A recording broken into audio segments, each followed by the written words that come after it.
Lepe, and I just wanted to invite you to a cool workshop that we're doing here at Lepe Tendwell Properties, and it's basically about the art of getting stuff done. Okay, so it's actually called How Accountability and Winning Sales Language Could Double Your Business, and I'm a true believer in this just because it happened to me. We're gonna have a really cool speaker. He travels around the world to talk to different groups, and they pay him a lot of money to be there.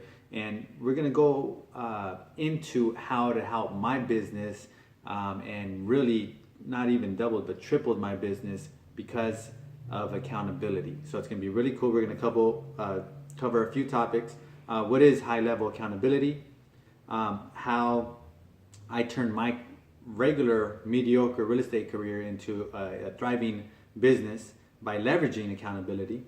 Who would be a good accountability partner? What items you should be accountable to, and what items shouldn't you commit to. And we're also going to throw in there how to use winning sales language to close more deals, because on top of that, I really use this in my career to further my career, and how to convert prospects to clients by asking questions as opposed to selling.